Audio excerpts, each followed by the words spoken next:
Hey everybody, welcome back. Boyle Lewis and Roger Chafian here with the episode 4 Masters of the Air review. How you doing, Boyle?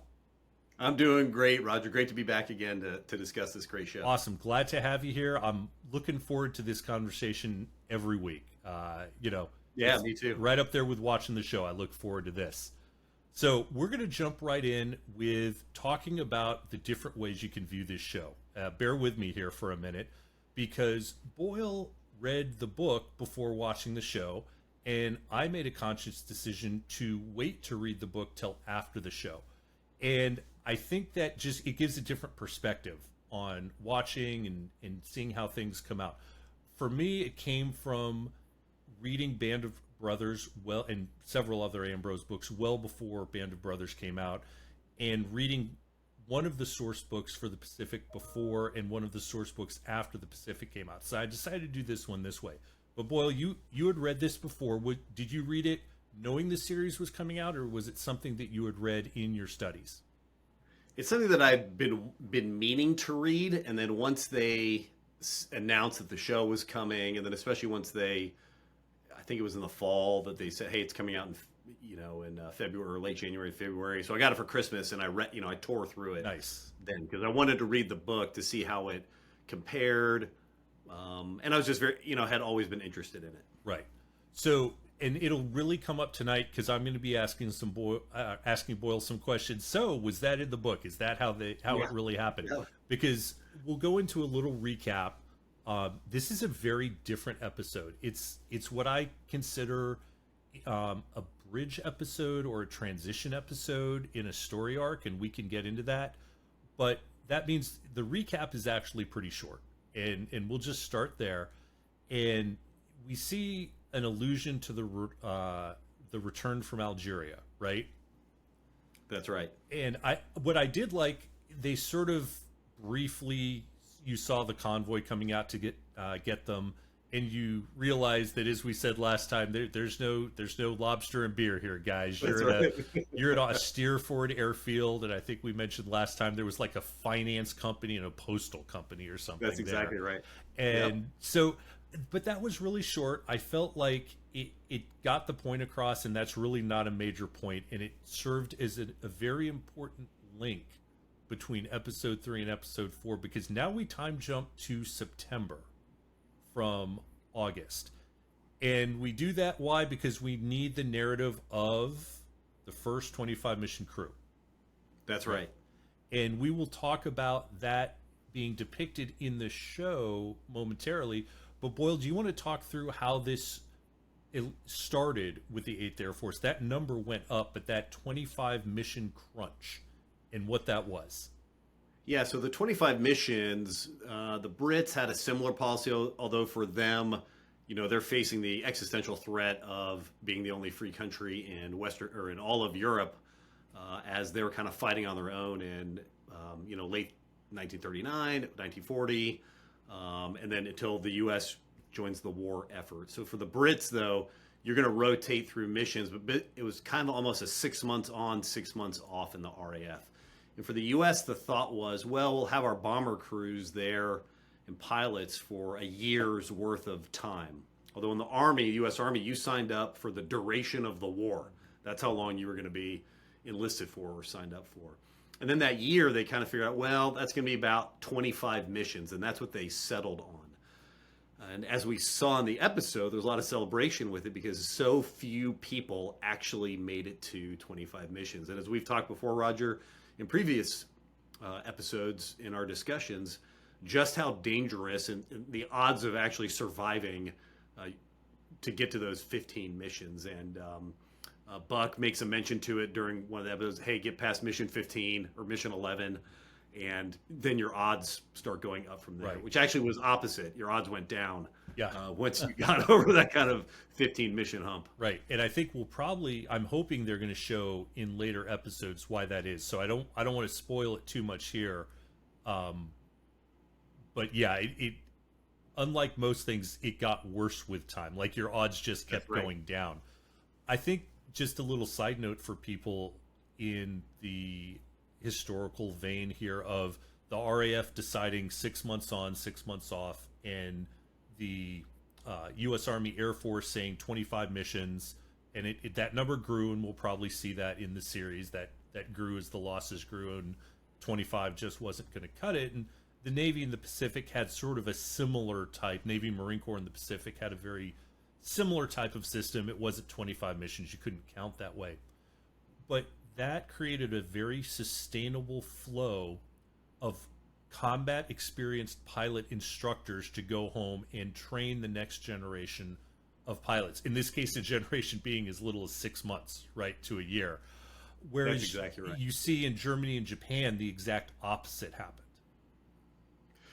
That's exactly right, because especially in Germany, their training airfields are under attack all the time. And certainly while the UK was under attack, Hitler's decision was to go after major cities, not for any industrial targeting, although they tried. It was mainly for, terror bombing, the terror effect of it, and kind of revenge against how dare they strike the fatherland. And so that, for politically, that was Hitler's reason why for that. But generally, safer airfields for the RAF as well. Let's not forget they have the Commonwealth countries, and a lot of their original pilots were trained in Canada. Mm-hmm. And so you had the Canadian training system where they would send the crews over there. So totally safe environment, right, except for how dangerous flying was back then and being a new flight student. And then they would ship them over. And then, although it would kind of equate to about 6 months on, 6 months off, the RAF did have a mission limit, but it ebbed and flowed. And we'll see, I think, in later episodes of Masters of the Air, how the 25 mission number is going to go up. Mm-hmm. And then the other interesting thing that leads to is all of the mega aces, if you will, of the war are on the German side, because our aces tended to be rotated back home. Let's get them out of the line of fire. It's going to be a huge morale bust if these guys get killed. But the Germans, on the one hand, they racked up massive kills in Russia in the first 18 months of the war in the East. But then also there was no option to go home, right? You're getting shot down multiple times. You're racking up hundreds of kills, literally. It was. And it was a different philosophy. For the Germans, it was still that kind of Prussian elitism, right, still pervaded, where, yes, you're going to go with a lead and a wingman, but if that lead becomes one of these kind of great aces, then he's always going to be put in the position to be able to take the shot. Whereas American fighter pilots, once they got some experience and they were comfortable and they had a new pilot, they knew that if they could get them through the first couple missions, their odds of survival went up dramatically on the fighter side, not necessarily on the bomber side. Right. So they would put their wingmen in a position to take some shots or get a kill, get that experience and that confidence under their belt. And that was our philosophy. Same with the RAF was the same as well. And you see that brought forward into, Top Gun, MATS, the Air Force Weapons School, that philosophy, though not quite the same of seeing the elephant for those crucial missions. But of course, no matter how well you train, fate takes a hand, and a lot of our guys got shot down. And we saw the aftermath of that for people who survived in the resistance and escape and evasion. And we'll talk about the specifics of the episode in the review here in a little bit, but just for recap, what you are going to see in the episode was typical, or at least was not atypical. There was a very robust escape and evasion chain in mainland Europe, right? There was, especially Belgium, France, flowing you south across the Pyrenees into Spain, and then get over to Gibraltar, and then, down across Spain. Franco, was neutral at the time, and he can't make it through there a little more safely than in German occupied territory. Once you got to Gibraltar, though, now you're in British hands, and they can get you back to England. Right. So, and we'll see that, but it was, sort of a fascinating look, because I don't think there's much on that in Western media, and the chances those guys took. But we'll talk about that later in this episode, and I'm sure it will come up more later. Yeah, I think it will. Yeah. So then we have another time jump to October, and I want to be careful to not give spoilers here, but we're 4 episodes into a 9-episode series, and October, oh boy. Right. There's a reason we're moving to October. For those of you that know the history, you know what I'm talking about. And for those of you that don't, I'm not going to spoil it to you. Other than to say, when you name your own event after the fact, Black Thursday or Black Week, it was not a good time. That's exactly right. That is not a moniker that's used Yeah. for happy events or major successes, right? Right. So we see that time jump because we want to set up what's going to happen next. And one of the reasons I say it's a bridge episode, it's really setting up what we're going to see next episode, I believe. I think so too. But it allowed the exposure to the R&R or rest and relaxation sort of opportunities that were there, and very different for different service members, right? So you saw in Band of Brothers, the guys, paratroopers, they had a much different existence from the line infantry guys. And sometimes guys might get a 3-day R&R in the back, or the 101st 82nd guys would be in between jumps. But then the aviators are basically free to get a pass as their commander's leniency permitted. That's right. And as you saw, there were pubs right there, so a very different experience. And as we all know, great love for our sister services. Boiil and I will probably tear down any non-Navy Marine Corps team, but if you come after them, Boiil and I are going to go shoulder to shoulder with those guys. That's exactly right. But I will say, I remember being on deployment while everything was going on in the Balkans, and there were various, not huge, but there were various threats potentially to our ships and what was going on there and in the Middle East. And I do remember the feeling of seeing the interviews with the aviators flying out of Aviano over to the Balkans for their bombing missions, and their discussions about stress and transitioning back to landing and then going home, which is a real thing to try and deal with that. But then some of us are going, yeah, okay, I left, in February, and now I get to go home in September. So, That's right. Choose your rate, choose your fate. But the point being, the R&R was there. I think it was important to show it, and there are implications, I think, of larger things, that because this is not a primarily romantic or philosophical series. I think there's philosophical points, but that's not the thrust of the series. I think this was a nice bridge. So sorry, I sort of monopolized that R&R discussion there. No. But yeah, anything you want to add on that? I don't want to add a single thing about any R&R that I've ever done before, especially in a public forum. Well, I mean, I blew up my rotator cuff once because we were painting an orphanage. That's all I remember about any R&R. Right. That's right. When I was giving gifts to the needy children at whatever port. Yeah, absolutely, right. Absolutely. All it ever was. Ignore those stories about sailors, kids. These aren't the droids you're looking for. So we've got the implication of what's to come, as I said, with this time jump to October. So with that, let's jump straight into the episode review. Great. And that first time jump to September was a little jarring for me, but then I realized they have to portray the grind of just mission after mission after mission without just showing it time and again, because you don't want a series that's just 10 hours of bombers being shot down over Europe. Even though that's what these guys lived, right? You don't tune in to see pure misery.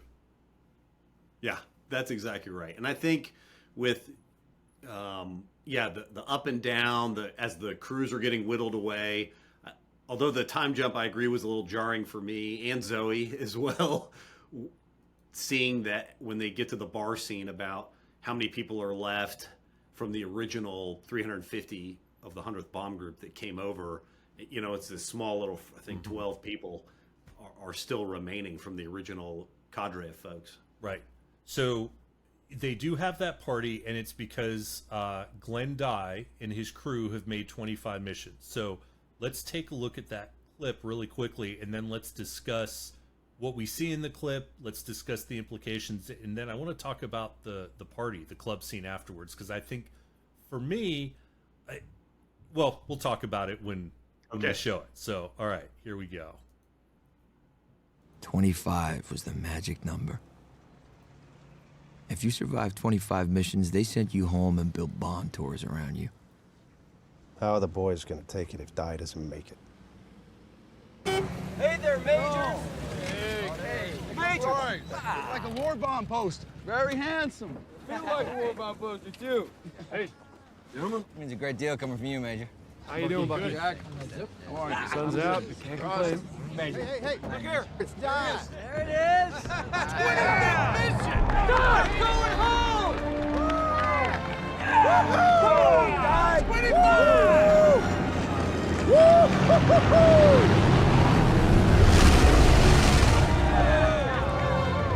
Going home, you lucky. Stole your move. Stole your girl.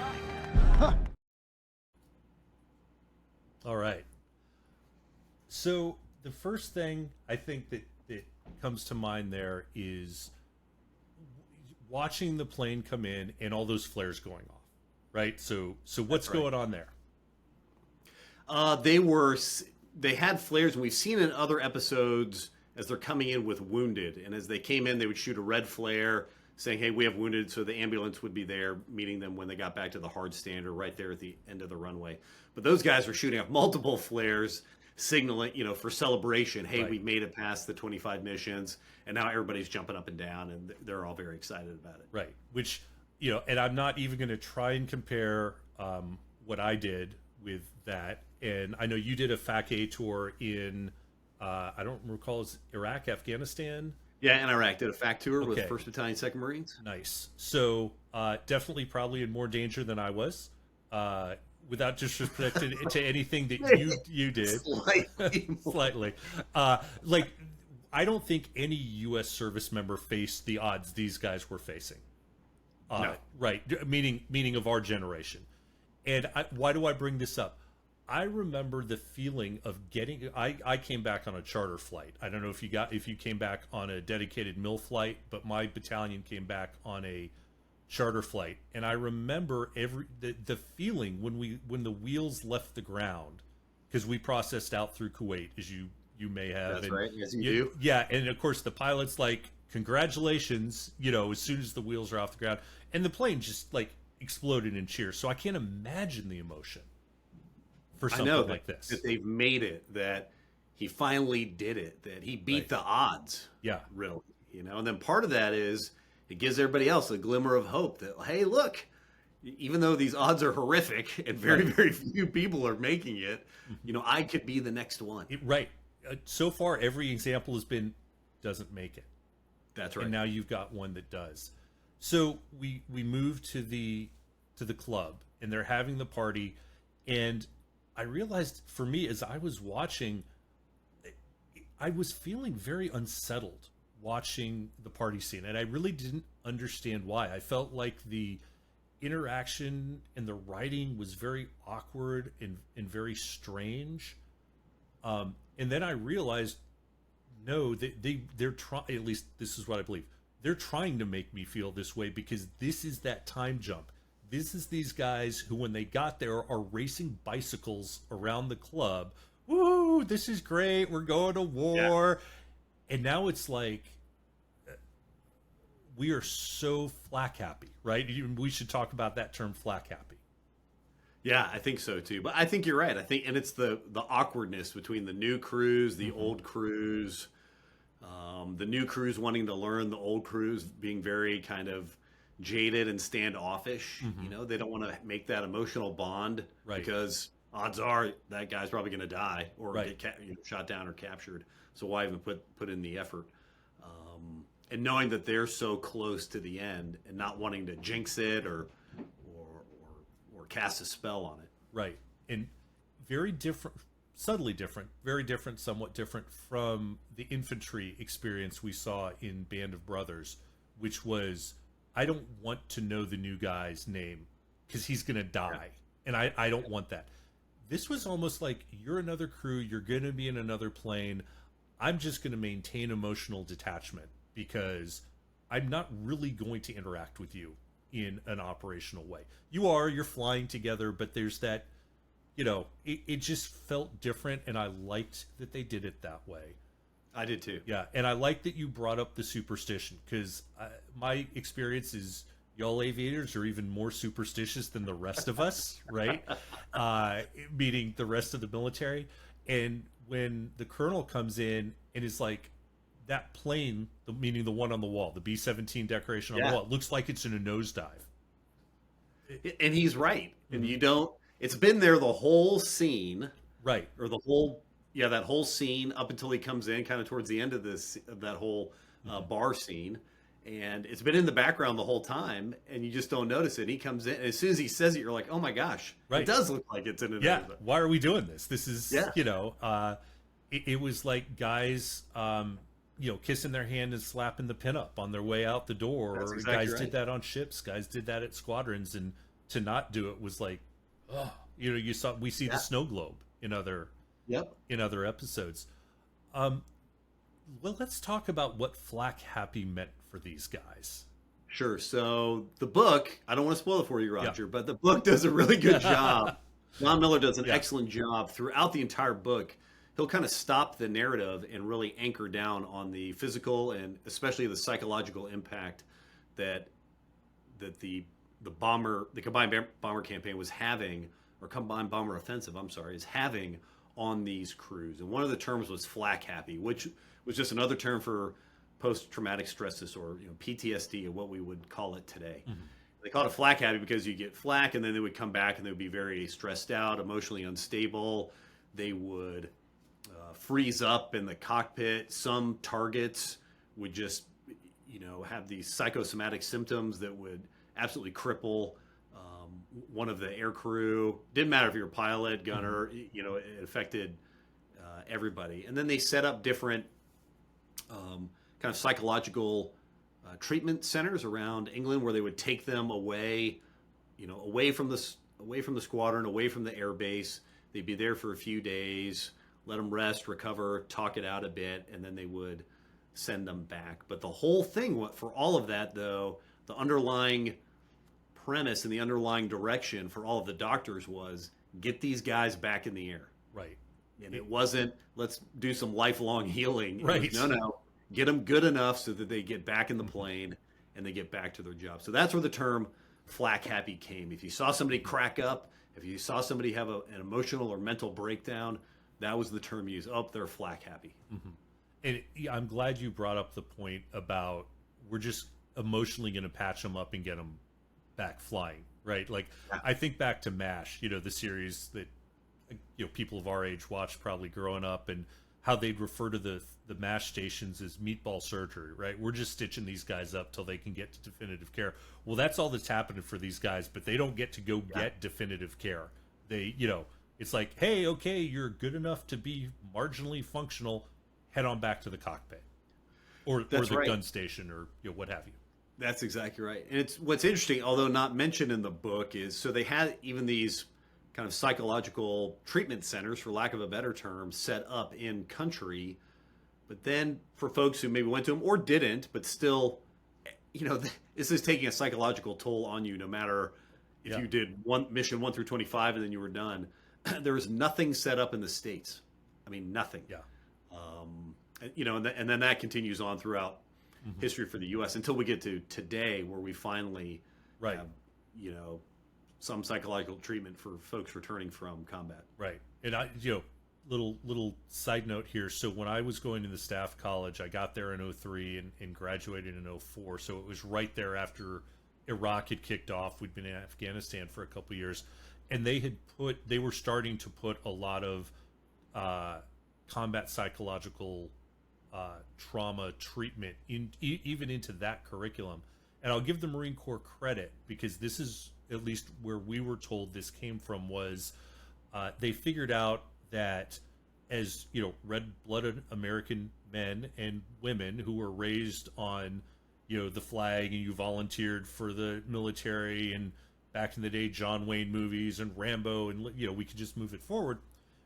We don't talk about our feelings, right? We're dudes, right? We're military dudes. We don't talk about our feelings. And the Marine Corps really pioneered this idea that if something bad has happened, you grab like the senior NCOs to circle their guys and be like, pardon my language, but hey guys, that really fucked me up. Like, seeing that happen fucked me up. And when you see, for lack of a better term, I'll go way back, Sergeant Rock, right, going, hey, I felt emotional scarring, the 19-year-old private can go, it's okay for me to say that. And they figured out that it's very much like an infected wound, right? You get wounded, you clean it out as soon as you can. And I'm grossly oversimplifying that, of course, for psychological trauma. But they determined this can make the later healing process much stronger. So kudos to the Marine Corps. Yeah. Another way they use flak happy in the episode. So that's what it means. You know, that's how it was used at the time. But Buck says to the colonel, you know, you're flak happy. Mm-hmm. You know, so the colonel says to Buck, like, hey, you're flak happy. I forgot what Buck exactly had said, but then the colonel goes, you know, we could end this in one night. We could go there. We could bomb Hitler in his bunker. And Yeah. Buck is telling him, like, no, you're crazy. Yeah. Because this whole precision thing is Yeah. false. Yeah, it's And that was very subtle, I thought, between, you know, the interchange between the two. But that was the feeling, even at this, you know, certainly by this point of the 8th Bomber crews, not necessarily the leadership, but the crews knew that this whole daylight precision bombing thing is a farce. Right. You know, precision, like Right. we're not even close. and unescorted.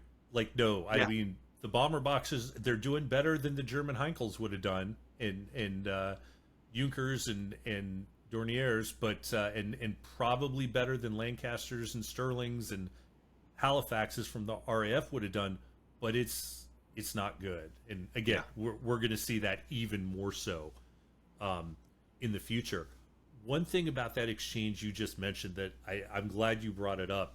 For a non-military viewer, the chain of command is still it's striated, right? Like, there's certain things you can say between a lieutenant and a major, right? So a junior officer and a mid-grade officer that you can't say to the 06 CO of your bomb group. Like, there's a gap there. A lieutenant colonel might be able to say it to the colonel in private, definitely not in front of everyone else, definitely not a major. And Colonel Harding lets it go. And that wasn't a weak moment on Colonel Harding's part. That was not a lack of discipline. That I fully believe that was a considered leadership decision on his part. I think so too. And I thought, you know, and it was handled the exact right way. You know, he knew the mood of the guys, especially the ones who'd been there the longest. And he had essentially been there almost just as long.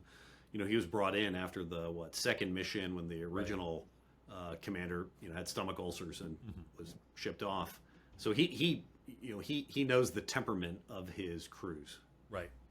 So before we move off of that, should we talk about what happened to Glenn Dye after this episode? I don't know if it's gonna be shown.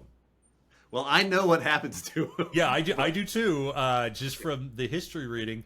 Tell you what, let's make a note, and if they don't bring it up in an episode or two, we'll let everyone know, because it's one of those.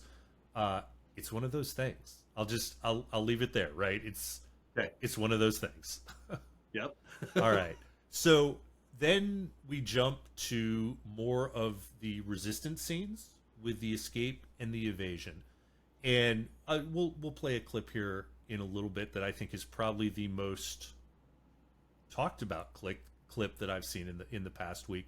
But let's start with, so it's been a month, it's been maybe almost 2 months, 6 weeks, and now we see this emotional connection between Sergeant Quinn and the Dutch girl. What did you think about that? And was that something documented in the book? It was not documented in the book, but I thought it was a nice touch of, you know, you're living with this family, they are taking a great risk. And of course, Quinn would feel, whether there was an attraction there between him and the daughter, you're going to feel this emotional attachment with this family because they're really sticking their neck out on the line to help you out. But it just kind of heightened it because there's this romantic tension between the two. And then as it plays out later, you can see how that romantic attachment and that affection puts them in a high state of danger, as we see later on.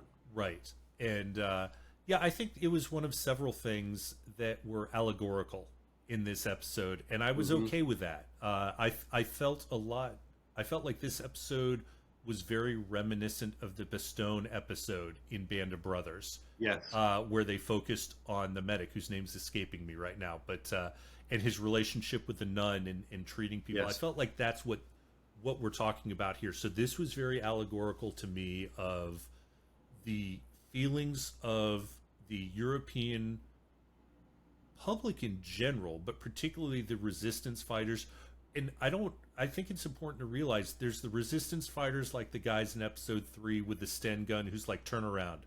You will forget my face. You will never know my name. And you said it. You're like, that guy came on screen and I knew he was a resistance fighter. Well, this family isn't those guys. They're just Dutch civilians who are like, we feel so strongly, right? And, not to go to a non-historical film, but if you go back to the beginning of Inglourious Bastards, right? Yeah. Like the risks are pretty real here I should say pretty real. The risks are enormous for this family. And, they are. And they're just doing their part. So I felt the allegory here of Quinn having these really strong emotions and it being reciprocated was spot on. Yeah. Yep. So I'm going to jump over chronologically what happened in the series for a reason here, and that's because we're going to play that clip here in a little bit. But we get to the train, right? They're pulling into, I don't remember if it was Paris or my perception it was Paris, but they're pulling into Paris, right? And what happens? Like there's Sergeant Quinn, and we've got that stoic teenage girl, right? Like she's barely a teenager. Yeah. The one who tells him, at the scarf, come on, what are you doing? Did they find the letter? But so they've got her, who's she's got that steely-eyed sort of killer look. And what happens with Sergeant Quinn? Quinn totally freaks out and panics. She goes off to the head. The ticket guy comes by looking for tickets and telling him to have their paper. They don't speak a word of French. Right. His buddy, is very kind of tries to play it off, and Quinn just totally goes into panic mode and starts to head off the train. And then fortunately there's another resistance member aboard the train, another very young woman who quickly snatches him up, gets him back straight again, but kind of reads him the riot act. And so does his friend, like, man, if you do that again, I'll kill you, because he's putting everybody at risk right there. So fact or fiction on that one, on that incident with Sergeant Quinn, according to the book at least? Again, not mentioned in the book with Quinn's kind of journey. Other people escaping through France and down across Spain are chronicled, not Quinn specifically. But I think that was something added by the show to show just kind of the danger, the kind of dichotomy of how you can react in that kind of situation. Right. And then what I really liked about it was you have this very young this young woman who's leading them on the train, and then you have this other young woman who kind of snatches Quinn up, sets him straight, and saves the day for them. And to me, I love that because it showed the network of women that were in the Netherlands, Belgium, France, that really ran these things, especially when you were going through civilian areas. It was women who were really running the risks and who were the most professional about it. And we mentioned, I think last time, the most successful line was called the Comet Line, like an underground railroad line from U.S. history, was run by this Belgian woman. Her code name was Dee Dee. And she was just this absolutely phenomenal person. I don't want to give any more away in case she shows up in the in later episodes, but just this tremendous woman and these amazing women who were really, real big bravery. Absolutely. That they're showing. Absolutely. There are so many women that played a part, as you said, in the resistance. The British had a pretty strong cadre of female SOE, Special Operations Executive Agents, who volunteered to jump into occupied Europe. And it's, again, one of these weird dichotomies because even with the hyperbole that comes with being the victor and you get to write the history the way you want to, the risks for women were so high, so enormous, right? For the things that could happen at the hands of, say, the Gestapo, right? Yeah. But by the same token, the dichotomy is they're so effective because to the average, I won't just say German, even the Americans were like, wait, you're the resistance fighter? It's something that really probably still would today, whether that's right or wrong. I'm not saying it's right at all, but back then, well, of course she's not part of the resistance. She's a woman, but they were out there and they were doing this, taking enormous risks, and they saved thousands, literally thousands of Allied airmen. Yeah, you're right. And they're the best people to, just operationally, hey, they're the best people to hide in plain sight. Right. The resistance guy who looks like a resistance Right. guy, he's not the person you want. You're going to pick him out in a heartbeat. Your average German soldier is going to go, hey, man, Yeah. you look like a resistance fighter. Right. Yeah. I also love the tradecraft shown in the fact that, well, of course there's other people on the train, right? Of course there's other people. No, of course we're not going to tell you about them, because that's exactly how, right. I mean, we have to admit, right? I said it before, one man's freedom fighter is another man's terrorist. So from the German point of view, this would be an espionage line almost that you would roll up the way our spec ops guys would roll up cells. So of course you're not going to tell each other who everyone is there. So I thought that was very well done. I thought it was too. But of course the Germans are trying to infiltrate, right? And so let's go ahead and play this next clip, because I'll admit I took pause and had to go, wait a minute, what did I just see happen? Who's he? That's Bob. Which group you say you're from again? 306th.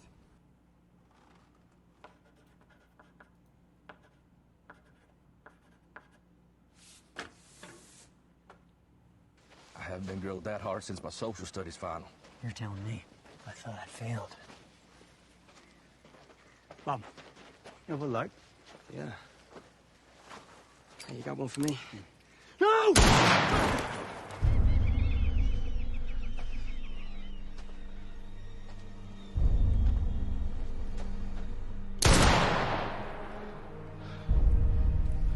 Why did you do that? I was an infiltrator. All right. Powerful. So Powerful. did you catch it the first time you watched it? I did Or catch did you know it. from the And book? unfortunately, because I've read the book, and not Yeah. this particular scene, but I knew that from reading the book and other books, I knew the resistance would separate folks, interrogate them, make sure they were American. And I really liked the questions that they asked of folks, trying to trip them up. The other guy was like, "What? Babe Ruth never played for them. He played for the Right. Yankees." Those kinds of things. And I think so as the scene was playing out, I'm like, "Oh, I know what they're doing here," and I wonder if this guy's really American or if he's not. And I couldn't figure out, was it the way he wrote his numbers, or was it the type of lighter that he had that gave him away? Right. So I think it was the way he wrote the date. Yeah. So which is I unfortunately probably get shot, because along the way with language training, I've picked up different ways of writing dates. But as Americans, we generally write month, day, year, and in Europe they tend to write day, month, year. And so it was up there. It was like 19 October, I think, 1943 he wrote. Yeah. And I'm sure there were other little things. I've heard people say, it was the way he held up his lighter. Again, I'll go back to Inglourious Bastards in the scene where they're like, well, how do you count 1, That's right. 2, 3, 1, 2, 3. And it's funny because I actually learned that in college when I was taking international relations classes about social interaction with different cultures, and people pointing out things like people point in different ways, or count, That's right. in different ways. So, that's why that happened. But wow, the implications for me of watching the resistance guy, he doesn't look like he wants to do it, but he doesn't hesitate. I mean, No. just killing somebody in cold blood like that. I mean, this is how serious this security issue was for the resistance, and this is where the stakes were. That's exactly right. Yeah. But I thought it was very, very well done. Very powerful scene, though. Right. Yeah. It just. I know I'm hovering on this for a little bit, but I'm just thinking about that guy and how uncertain must you feel, no matter how certain you were, right? Because you're never really going to know. That's exactly right. But they look for those little tells, those little cues, and maybe if they're hovering, and then maybe it was that last thing, that type of cigarette lighter, because most Americans had Zippos. Right. And so he pulls out that European style lighter, and that's it. That's Bam. it. So, yep. And there it was. So after that, we time jump again to October. And this time jump for me is also showing strain, but in a different way. So we jump to little bit disconnected because of the way they do it, and I'm okay with that. But Bucky has been, oh boy, like I'm stressed out, I'm flak happy, I'm talking back to the CO, the skippers we'd say in the Navy and Marine Corps. But he goes on R&R, and critically, Buck doesn't go with him. So Bucky meets somebody in London, and I'll let you pick up there because you and I were talking before, and I think this is greatly extrapolated, if not created, for the purpose of the series. And it very well may be. He was or at least Don Miller, the way he wrote about him, and like a lot of, he's a young guy. He's not married. He's over there. He's highly stressed. He wants to go to London and have drinks and have some fun and meet women. And so, but I liked those scenes between he and Paulina. And I liked her backstory because, again, now it shows a different perspective of why they're fighting. What are their thoughts about it? For her, it was, her she's Polish. Her country's been overrun. Her husband is probably dead. He was a Polish Air Force pilot. And as far as she's concerned, Germany can burn to the ground. Right. And she doesn't have an ounce of sympathy for what is happening to them. And then there's that human connection of stress, danger, loss, being afraid, and just wanting to have that, it's that human to human connection that they absolutely want to have. So I thought it was very true to life. Whether that particular person ever existed or not, I think is kind of immaterial. People like that existed. Those kind of events did happen. And I'm glad we got to see it as an audience, to be able to, again, it just added another layer to this great, awful global conflict that's happening at the time. Right. And I want people to remember the scene in the hotel room in particular. And because you mentioned, basically said, Germany can burn. Yeah. Germany can burn. And, there's a very specific choice, in my opinion, to use a woman from Poland. Because Poland has just had a horrible time of it, right? Poland is invaded in 1939. That is really the official triggering act of World War II. We could debate that for hours probably, but it's the official triggering act. Half of Poland is eaten up by the Germans, the other half by the Soviets. There's all sorts of not just Jews, as was happening eventually throughout Europe, but just Polish citizens. Like, Poland had such a bad go of it, and the Poles fought as valiantly as they could, but they were under-equipped. A horribly rough time of it. I don't think the Poles get enough credit globally for their part in World War II. Honestly, they had expat naval forces. They were, correct me if I'm wrong, the largest contingent of non-Commonwealth pilots in the RAF. They did. Yeah, including a massive contribution, or at least a significant contribution, to the Battle of Britain. They're the guys who actually broke the Enigma initially. Yep. So I thought that was a really good choice to make her Polish. And then having her, Bucky's looking out the window and he's going, I've never been on the business end of bombs before. And she's like, business, that's a really odd way to put it. As I like you said, I know what they did to my country. Germany can burn. And then as he's saying, hey, let's go spend the day together, she goes, no, I couldn't take losing another one. And right. for me, that recast her character entirely, because at first I was like, okay, she's a war widow. I understand why she's here. I understand all the things you just said. But now her character became allegorical for me of all of that trauma. Like, I can't suffer this again. And this is where my rage comes from. And that's the thing I want people to hold on to, thinking about, because I know historically what we're going to see in the 100th in an episode or two. And I don't want to give too much more away, but hold on to that idea.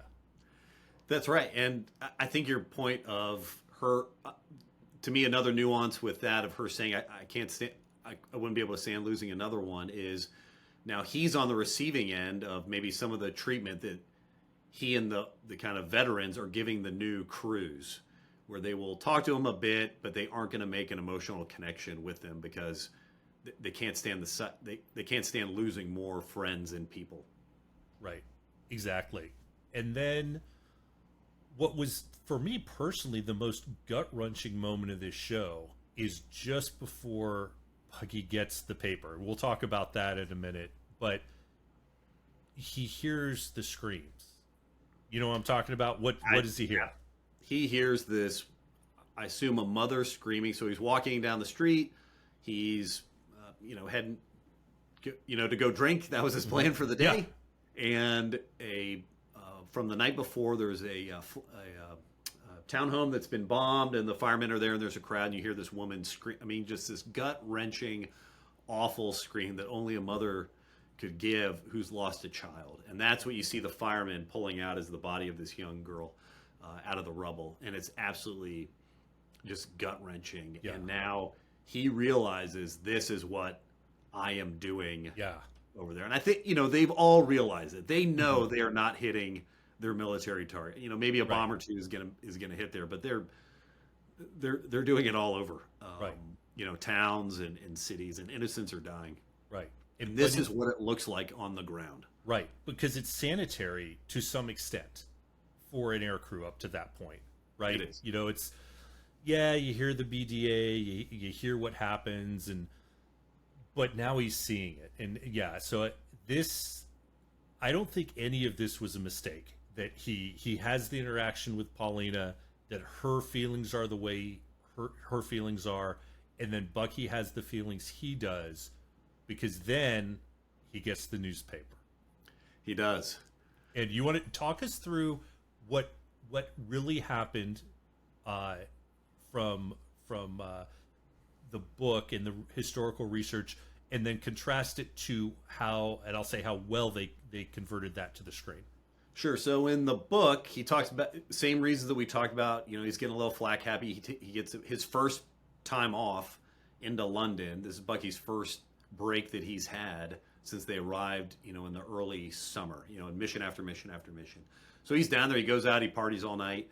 And then in the book, he's having breakfast and then reads the paper and then goes to the phone. And in the series, we see him, in front of the bombed townhome. He gets a paper and it says, 8th Air Force, so we were talking before the show, way to go, 8th Air Force clobbers Hitler. And and then he's smiling and he's happy about that. And then, in smaller print is 30 bombers lost. Right. He knows the 100th.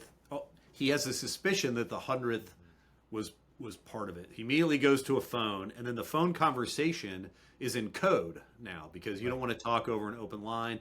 Did we have a mission? When's our next one? What was the target? These are things you don't talk, for operational security purposes, you don't talk about openly. And so he uses baseball euphemisms to kind of talk in code. And that conversation is exactly as Don Miller wrote it, and exactly as researched and told to him, by the people who actually said those words. And, everything from, is there a game tomorrow? Till coach, put me in. I want to be in. I want to be in. And I want to pitch. And then hanging up and then taking off. Yeah.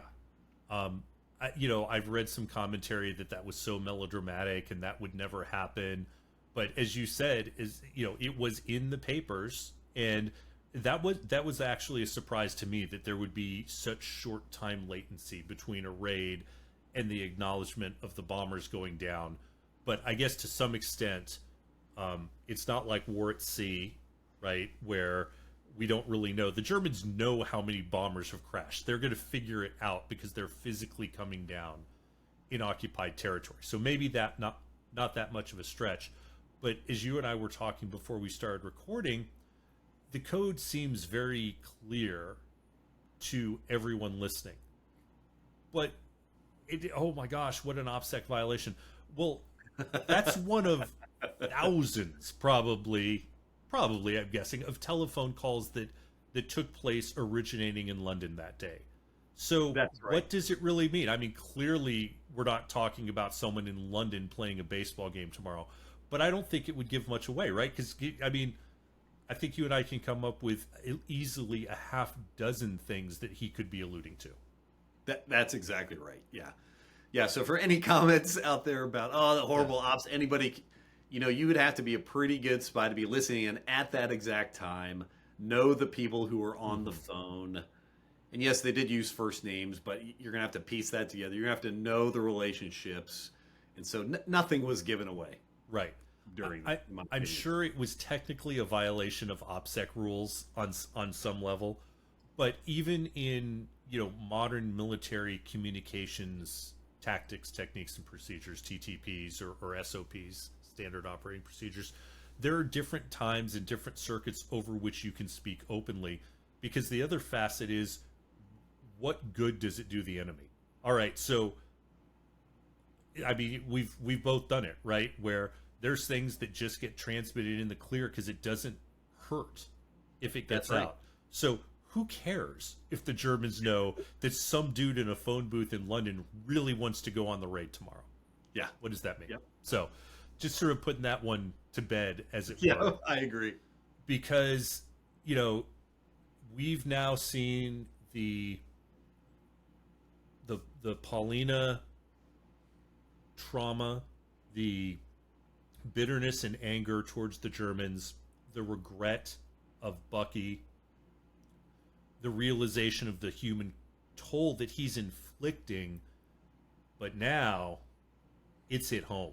It's hit home because his best friend did not come back.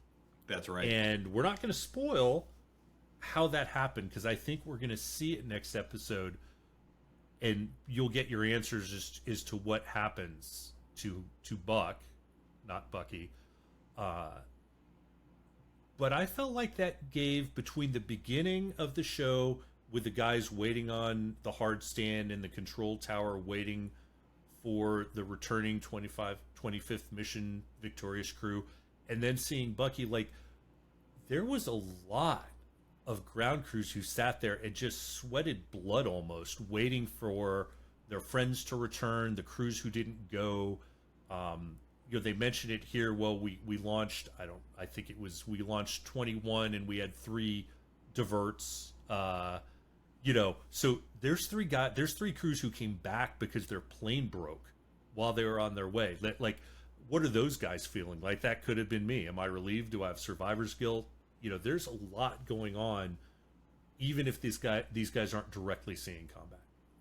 That's right. And I really liked how, the beginning, the whole episode, we didn't see the inside of the, well, except for the taxi part. Yeah. With the mechanic. Right. Other than that, there's no flying sequence inside the plane as an audience member. We are on the ground experiencing it as they did on the ground. And when that mission comes back, again, with the new crews, and there's that little romance between the Red Cross worker and one of the new pilots. Right. But we're there with them counting the airplanes, and it's not many of the however many they sent out. And there's a lot of unknowns. What happened? We're missing Crosby, we're missing Butt, we're missing so-and-so. And we don't get resolution to that. Right. Because we weren't with them as an audience on that mission. We are experiencing it just like they did, where it's a total unknown. Did they crash somewhere else? Did they make, like up in Scotland with Kurt in the second episode? Who knows what happened to them? We have a lot of unknowns as Bucky slams down the phone saying he's ready to get back into the game about what happened to everybody. Right, because we hear a little bit of the debriefing. We hear a little bit of the bits and snippets, and you get the idea of, I don't know, man, there were fighters everywhere. And there were, well, we saw him fall out of formation. No, I didn't see shoots. Well, I didn't see him go in. Well, they definitely, this is what you're left with. Yeah. And, I think that's really, you need to show that, because I know I've been lucky enough to, not being an aviator, aviation accidents were not something that was part and parcel of what I did. One of the ships in my group lost a helo, and I knew two of the crew members on the helo, and we were deployed. We were operational in the Mediterranean, and I remember the feeling, because we were actually the closest ship to them. We had them on radar, but no one had them visually over the horizon, helo down low, and I'll be honest, it was a solid 36 or 48 hours that we kept feeling like, well, maybe, you're doing your search grid and you're listening for the EPIRBs. That's what the ships call them. I think there's something different in the flight gear, but the emergency beacons and you're realistically you're like, we had them on radar. We found a slick. We found a couple pieces of wreckage, but you're just going, but maybe. Yeah. But maybe, and that's what these guys are going through. That's exactly right. And just another point about, they come out of their mission, they go right to debriefing intel, passing their information. And that is absolutely true still to this day. Flying in Iraq, Afghanistan, on the carrier, you land back on the ship. Doesn't matter how scary the landing was. The very first place you're going in your flight gear is straight to CIC. Where the intel folks are going to be there. They're going to debrief you, and they have kind of a script, piece of information they're looking for. They're going to look at the tapes right away. What did you hit? What are the coordinates? What was it? All these kinds of things that you're going to pass immediately, and then you're going to head down to maintenance, pass off whatever information about the aircraft. Right. But gathering that intelligence is absolutely critical to get it as soon as you can. And another nuance that I think was accurately portrayed was that they're doing this in this big Quonset hut, but they're keeping all the crews separate. And I'm interested, do they still do that today, where the debriefs are intentionally separate? I know why they did it back then, and I think that the philosophy still stands, is that the human memory is a really strange thing. So if I saw one thing and you saw the same thing from a different perspective, and we talk about it before we debrief, we're going to cross-pollinate ideas because our minds want to make sense of what we saw. That's and so right. you and I might both give now a slightly skewed, it's not dishonest, like our brains believe this is what we saw, but a slightly skewed perspective, and they needed to not have that, because really good intel people take all these pieces and put the truth together. Yeah, so on the ship, what I found was they would take, individual, so a single seat squadron, they'd take, lead and wingman separately, but it wasn't like they were in another room. You'd Right. be there together. And then you could, if you forgot something, hey, what was the call sign of the tanker again? Yeah. You just shout across the room and get that. During OIF, during the invasion into Iraq, flying out of Kuwait, we had, it was called a FLIC, a flight line intel cell. And you would land and you would go right, there was a tent. And that was about as fast as you could giving information, because the FLOT was moving, right? Right. And you had the best, at least the most recent intel, because Blue Force Tracker really wasn't a thing. We didn't have the comm systems or tracking systems that we do today. So hadn't been existing. But where are the troops? What is happening? And then that getting fed into the bigger picture. Right. So really quickly, FLOT is forward line of troops. Oh, yes. Is that sorry. correct? Yeah. So That's for people, exactly right. Yes. And then there's one other term you just used. I don't remember what. Blue Force Tracker. So by a couple years into the war, we actually got systems in ground vehicles that were almost like if you have something like Life 360 with your family or something, you can see where everyone is. Before that, it's all radio reports and marking on maps and drawing on the plexiglass of your canopy or your Humvee windshield. So, pardon me. So what you were just describing of you need to come back because you were the last eyes over the Flot, over the battlefield. Hey, tell everyone, tell the intel guy so he can tell everyone that that bridge you just bombed, I'm making this all up, is now in friendly hands. Like, that's no longer a valid target. That's right. And then it helped as, especially if you were heading out to your jet, you would swing by there and maybe people were heading in and then you could talk to them face to face. Or you get, hey, these folks just landed. Okay, where were they? What was happening? Who are they talking to? And then boom, you would launch. And that way, if you got sent over there, you had pretty good SA. You know, maybe there might be a half-hour gap between you taking off and getting there and them leaving. But, you know, when you're running, 24/7 ops like that, I mean, very different than what was happening with the combined bomber. Right. Yeah, absolutely. But the kind of high tempo that we were running, that was hugely helpful to be able to get that. Right. I mean, real time, very granular, raw intel right before you stepped into an aircraft and headed out. Right. So with that, I'll go to closing thoughts. I'm going to give a little caveat here. We forgot something last week, and that was to talk about the rockets, which were first mentioned in last episode. So do you think we want to talk about those briefly now and just explain? Because I think some people are like, rockets? What's going on with rockets? I would say let's save it for next episode because I have a feeling there's going to be some in-airplane action going on, and that'll give us a great opportunity to talk about it. Excellent idea. So closing thoughts on the episode. I'll let you go first with closing thoughts before we give ratings. Oh, my closing thought, I thought it was a good, I really like a bridge episode. I like the different viewpoints compared to the first 3 episodes that we've had. You know, a lot of in-airplane action occurring. So I really enjoyed this kind of different viewpoint, different lenses. But some things are, some of the dialogue is happening so fast that, it's easy to miss the many, many layers that are there, lying underneath that are about either human emotion, connection, or that are relating to the bigger picture in the wider war. Right. So, yeah, I agree. I think we're in complete agreement as to what this episode's purpose was and that it did it well. So I will go with my rating, and I struggled with this because my first watch was probably a 3.5, maybe even a little lower. And I think it's because I went into it I put expectations on it because I knew where in the war we were. And then it was sort of like that stall of, wait, I didn't get that. And then as I reflected on it more, I realized all the things I talked about in this review and how it's a bridge and what they're doing. So for me, after episode 1 and 2 being a 4 and then last one being 3.5, this comes back to a 4 for me. And it could very well go even higher if they connect all these things together, like I think they will in an episode or 2 with, no spoiler, the thing that you and I know are coming.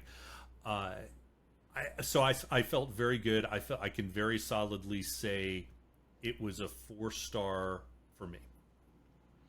I agree. I gave it 4 stars as well. Like you, I had different expectations about what the episode was going to be, but at the end, and thinking about it, and all the nuances were there, I really, really enjoyed it. I thought there were a couple things they could have made a little more clear. The time jumps were a little jarring. Maybe just because it was expectation management and I wasn't expecting it, but it did throw me off a little bit, and Zoe as well. But I'll come to the final and probably most important rating, which is Zoe's rating. She gave it a 4.5, her highest rating yet for any episode, because of the human development, the human drama that was behind it, the emotion that went into it, the enjoyment of each other's company when they're at the club, the absolute tragedy of what is happening to Paulina and what's happening to people who are being bombed in London and in Germany. So, and then again, we talked afterwards of course, highlighting the absolute sheer, physical and mental courage of the women in the resistance. I mean, she absolutely loved, and I thought it was phenomenal as well, and great to highlight. So for Zoe, it was a 4.5. Nice. Okay. Well, Boiil, thank you again for your time. I always course. enjoy this. Really looking forward to this week's episode, and we'll see everyone in about a week. Great.